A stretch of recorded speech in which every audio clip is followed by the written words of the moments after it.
the Pentax K-3, possibly one of the best DSLRs ever to be made. That is a biased opinion, in case you haven't guessed that. But still, I think that the Pentax K-3 set the bar for future Pentax cameras in many areas, especially when it comes to the ergonomics and the design of the camera. So with that said, how does the original K-3 compare to the newest camera in the series, the Pentax K-3 III? Well, that's obviously what we're going to discuss in this video.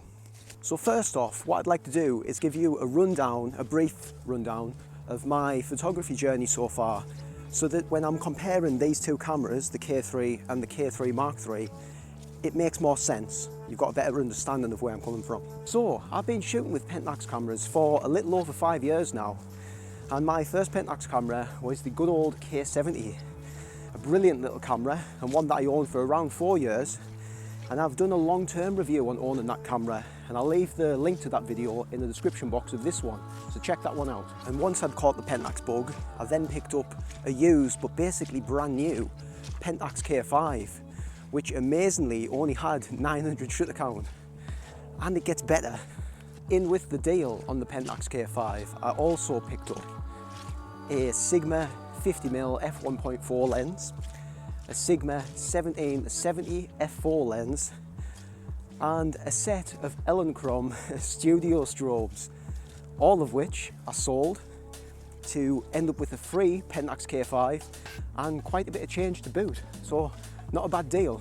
And this brings us to 2020, where I spent far too much time looking on eBay at all things photography, and inevitably I ended up with another camera, the Pentax K3. And from there, I spent a lot of time using the K3 to take photos of things, subjects that Pentax cameras can't really take photos of. Fast moving subjects, because I suppose I'm just a little bit weird like that. So at this point, I'm guessing that you're starting to get the gist of things, in that I like to go against the grain a little bit, and I don't like to blow my wad on expensive things that basically can make your life a lot easier. It's just how it goes. Enter the Pentax K3 III.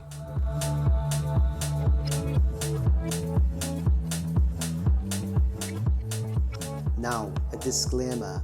The Pentax K3 III was actually sent to me by Ricoh to see what I thought of the camera, so I didn't actually purchase this camera for myself. And you may or may not have seen my original opinion-based video on the K3 III, where I was talking about who I think that camera is for and the price point that it came in at, and I made that video not long after this camera was released.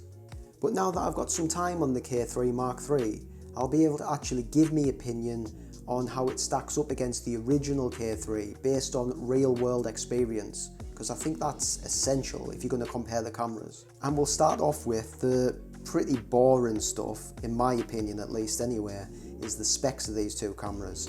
Yes, you can have a look anywhere around on the internet, but for your convenience, I've pulled them together and I'll show you those right now.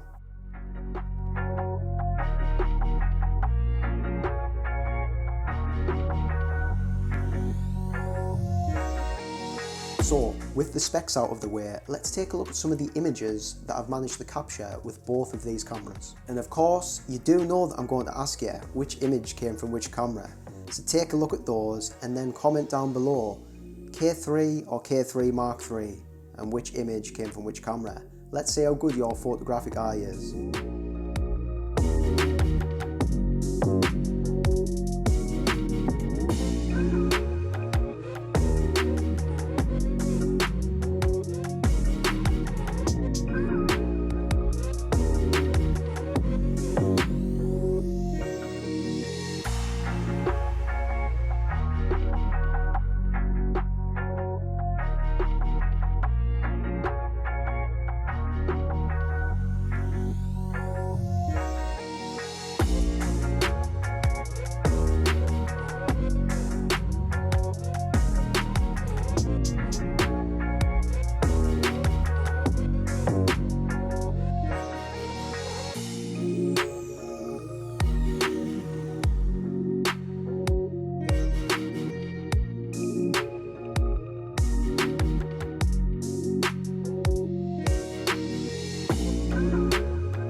Did you guess right? Good job. Better luck next time if not. But to be honest, it doesn't actually matter. I mean, it is YouTube quality at the end of the day, so you've got an excuse. But what I'm going to say next is something that I didn't know until I found out later, and I was surprised. Before I do tell you, I'm going to have to plug myself a little bit here. If you like these sorts of videos, consider subscribing to the channel, as there's going to be more of this type of stuff coming in the future. If you're also always looking for a good deal on a camera or lens, I'll leave the search criteria that I use myself on eBay as a sort of starting point for you to use, and the links for those will be in the description of this video. So check them out and then let me know what ended up in your basket on eBay. I'll be interested to know. Typical British weather. I was meant to be back out doing a bit more vlogging style video, but the rain has put a stop to that. Nevertheless, we shall crack on with the video inside the car. So, the saying is that you don't know what you don't know, or I think that's how it goes, at least anyway. But that's how it was for me with the original K3 and the autofocus system, especially that resides inside that camera.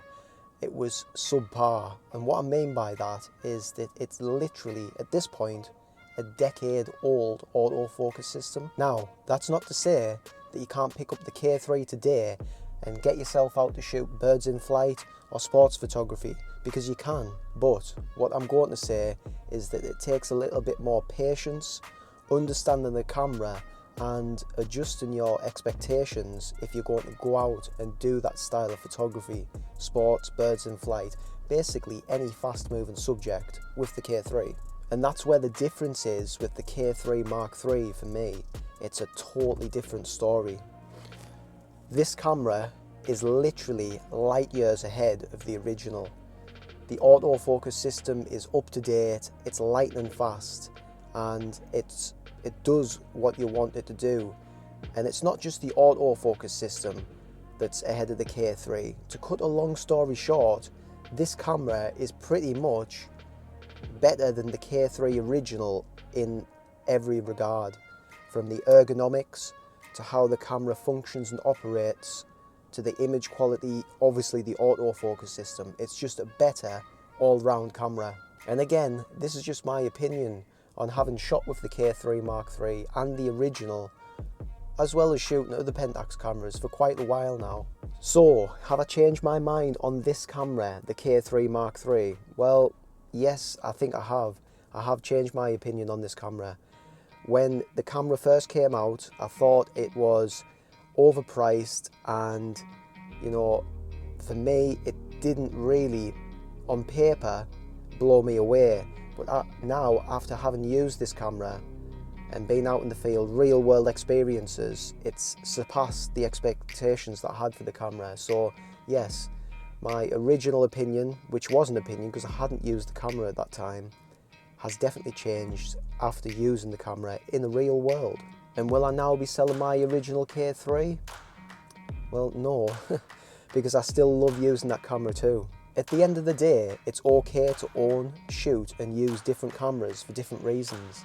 And I think that there's space enough in my camera bag for both the K3 and the K3 Mark III. But in saying that, I think I'm going to need a bigger camera bag. So what's that I hear you say? That's all great, Lee, but you failed to mention that you own and shoot with the Canon 7D Mark II, which is a great camera for shooting sports and action, fast-moving subjects. And how would that camera compare to the K3 Mark III? Well, I'm glad you've asked, because I will be making that video. But in the meantime, I do have a video on the original K3 versus the Canon 7D Mark II, which will be up here, somewhere around there. Click on that, and I'll see you over there. Thanks for watching.